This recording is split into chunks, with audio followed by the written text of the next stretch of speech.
Hello students, welcome to my channel. तो जिन बच्चों ने भी न्यू बैच 2025-26 में एडमिशन ले लिया है बीए में, तो आप लोगों अगर बीए के फर्स्ट सेमेस्टर में साइकोलॉजी सब्जेक्ट को ले रखे हैं तो आज की वीडियो में हम साइकोलॉजी का चैप्टर नंबर 1 पढ़ने वाले हैं। देखिए, ये अभी आप लोगों का फर्स्ट सेमेस्टर है, तो आपको किस तरीके से पढ़ाई करना है अपने हर एक सब्जेक्ट की, वो सारी चीजें अभी आप अच्छे से नहीं जानते, क्योंकि बच्चे जब फर्स्ट सेमेस्टर में होते हैं बीए के तो उन्हें कुछ भी अच्छे से मालूम नहीं होता।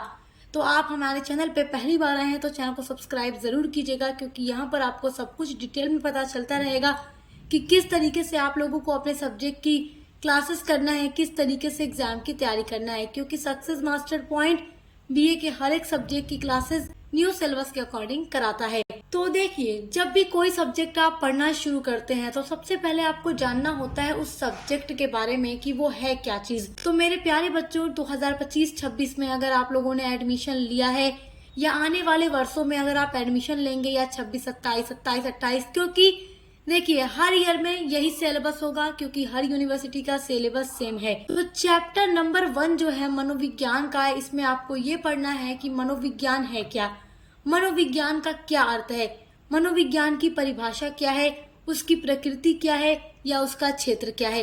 तो आज की वीडियो में हम इन सभी टॉपिक को बहुत ही अच्छे से डिस्कस करने वाले हैं। बहुत ही इजी लैंग्वेज में हम सब कुछ आपको समझाएंगे, और यहाँ पर बहुत ही आसान सा नोट्स भी मैंने बनाया हुआ है, और ये नोट्स आपके एग्जाम में आपकी काफी ज्यादा हेल्प करेगा। जब आपके एग्जाम में क्वेश्चन पूछा जाएगा मनोविज्ञान का अर्थ, परिभाषा, प्रकृति या क्षेत्र, तो आप इन नोट्स के थ्रू अपना आंसर लिख सकते हैं। तो आप चाहें तो स्क्रीनशॉट लेते रहिएगा और अपना नोट्स तैयार कर लीजिएगा यहाँ से देख करके। तो माय डियर स्टूडेंट्स, ये तो आपको पता ही है कि आपके हर एक सब्जेक्ट में 1 से लेकर 8 तक की यूनिट्स हैं, और हर यूनिट के अंदर बहुत सारे टॉपिक हैं। तो हम सब कुछ आपको बहुत ही अच्छे से कंप्लीट कराएंगे, आपको टेंशन नहीं लेना है। चलिए जानते हैं मनोविज्ञान क्या होता है। मनोविज्ञान का अर्थ जानते हैं। देखिए, मनोविज्ञान जो है ये अंग्रेजी शब्द साइकोलॉजी का हिंदी रूपांतरण है।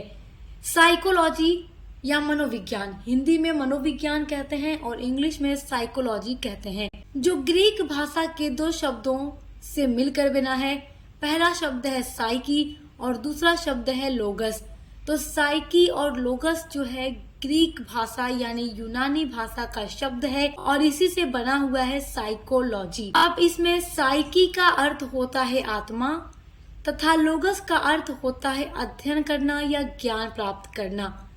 अतः साइकोलॉजी का शाब्दिक अर्थ होता है मन का अध्ययन करने वाला विज्ञान। तो जो मनोविज्ञान है ये एक ऐसा सब्जेक्ट है, एक ऐसा विषय है जिसमें मन या आत्मा का अध्ययन किया जाता है या उसके बारे में जानकारी प्राप्त की जाती है।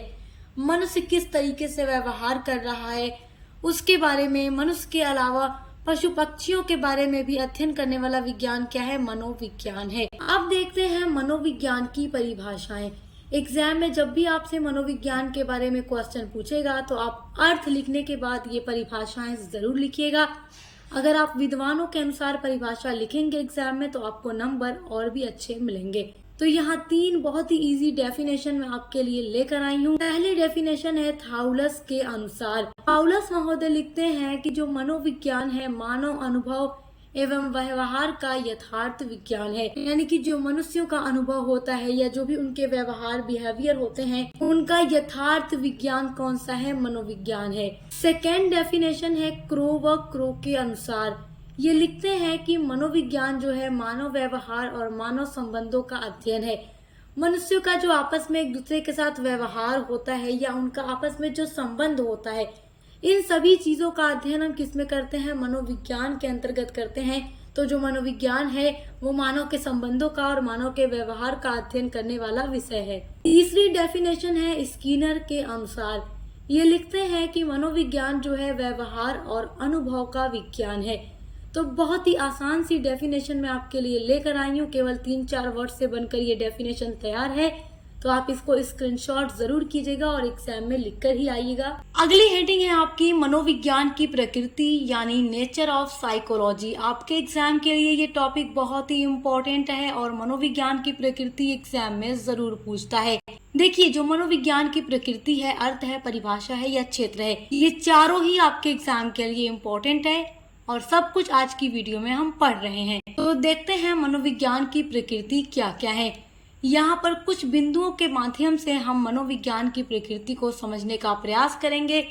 पहला पॉइंट है कि जो मनोविज्ञान की प्रकृति है वो सार्वभौमिक होती है, सार्वकालिक और शाश्वत होती है। इसकी दूसरी प्रकृति है कि जो मनोविज्ञान है यह न केवल व्यवहार का अध्ययन करता है अपितु मानव व्यवहारों को प्रभावित करने वाले जितने भी तत्व होते हैं उनका अध्ययन करने वाला विज्ञान भी मनोविज्ञान ही है। यहाँ पर कहने का मतलब ये है कि अगर आपको ऐसा लगता है कि जो मनोविज्ञान है ये केवल उन्हीं चीजों का अध्ययन करता है जो मनुष्य व्यवहार कर रहा है, लेकिन देखिए मनुष्य के व्यवहार को देखिए, आप जो भी व्यवहार कर रहे हैं, आपका मन क्या सोच रहा है, आप क्या कर रहे हैं और आपके व्यवहार किस तरीके से प्रभावित होंगे, आपके व्यवहार पर किन किन चीजों का प्रभाव पड़ेगा, उन सभी तत्वों का भी अध्ययन मनोविज्ञान के ही अंदर किया जाता है। मनोविज्ञान की तीसरी प्रकृति है कि यह व्यक्ति के भौतिक तथा सामाजिक व्यवहार का भी अध्ययन करता है। ये मनुष्य का समझ लीजिए कि हर तरीके से अध्ययन करता है। मनुष्य की जो भौतिक व्यवहार है या मनुष्य का जो सामाजिक व्यवहार है, जिस तरीके से वो समाज में लोगों के साथ व्यवहार करता है, अंतःक्रियाएं करता है, जो भी संबंध उनके होते हैं आपस में, उन सभी चीजों का अध्ययन भी हम मनोविज्ञान के अंतर्गत करते हैं। मनोविज्ञान की चौथी प्रकृति है कि मनोविज्ञान में मानव के अलावा पशुओं के व्यवहार का भी अध्ययन किया जाता है। अब जैसे कि बहुत सारे लोगों को ऐसा लगता होगा कि मनोविज्ञान में केवल मनुष्यों के मन का अध्ययन, मनुष्य के व्यवहार का अध्ययन ही किया जाता है, तो ऐसा नहीं है। मानव के साथ साथ पशु पक्षियों के भी व्यवहार का अध्ययन मनोविज्ञान के अंतर्गत किया जाता है। ये मनोविज्ञान की बहुत ही इम्पोर्टेंट प्रकृति है। अब देखिए फिफ्थ पॉइंट है, मनोविज्ञान की परिवर्तनशील प्रकृति के कारण ही समय समय पर इसकी जो परिभाषाएं हैं वो बदलती रहती हैं। मतलब कि जैसे जैसे समय बदलता है उस तरीके से साइकोलॉजी की डेफिनेशन भी बदलती रहती है, क्योंकि ये जो है परिवर्तनशील है। इसमें आप ये नहीं कह सकते कि एक बार जो परिभाषा दे दी जाए मनोविज्ञान के लिए वो स्थिर हो जाएगी, तो ऐसा नहीं है। वक्त के साथ साथ इसकी प्रकृति में भी बदलाव आता है और जब इसकी प्रकृति में बदलाव आता है तो इसकी परिभाषा भी बदलती रहती है। मनोविज्ञान की छठी प्रकृति देखिए, जो मनोविज्ञान है ये सैद्धांतिक और प्रयोगात्मक है। आप मनोविज्ञान जैसे जैसे आगे बढ़ते जाएंगे, अपने सिलेबस में आगे का टॉपिक्स पढ़ते जाएंगे तो आपको सिद्धांत वगैरह भी मिलेगा। तो इसकी जो प्रकृति है वो सैद्धांतिक है और इसके जो भी सिद्धांत हैं उसको मनुष्य अपने जीवन में अपनाता भी है। तो अलग अलग प्रकार के जो सिद्धांत हैं वो आगे आप पढ़ेंगे अपने सिलेबस के अंदर जैसे जैसे आप आगे बढ़ते जाएंगे। 11th इसकी प्रकृति है, मनोविज्ञान व्यक्ति का अध्ययन मनोदैहिक प्राणी के रूप में करता है। तो ये बहुत ही इम्पोर्टेंट प्रकृति है मनोविज्ञान की। आप स्क्रीनशॉट करके नोट्स जरूर बनाइएगा क्योंकि एग्जाम में ये क्वेश्चन आपसे जरूर पूछेगा। आपकी अगली हेडिंग है मनोविज्ञान का क्षेत्र यानी स्कोप ऑफ साइकोलॉजी। अभी तक आपने मनोविज्ञान का अर्थ, उसकी परिभाषा और प्रकृति को पढ़ा है। अब देखिए कि मनोविज्ञान का क्षेत्र क्या क्या है, कहाँ कहाँ मतलब हम मनोविज्ञान का यूज करते हैं। तो देखो पहला पॉइंट है, मनोविज्ञान जो है उन जीव विज्ञानों में से एक है जिनमें जीव के किसी न किसी पक्ष का अध्ययन करते हैं। देखिए मनोविज्ञान को आप जीव विज्ञान भी कह सकते हैं। जितने भी तरह के जीव विज्ञान हैं तो उनमें से मनोविज्ञान भी एक ऐसा जीव विज्ञान होता है जिसमें जीव यानी कि इंसान हो या पशु पक्षी हो, उनके मन का या उनके व्यवहार का अध्ययन करते हैं।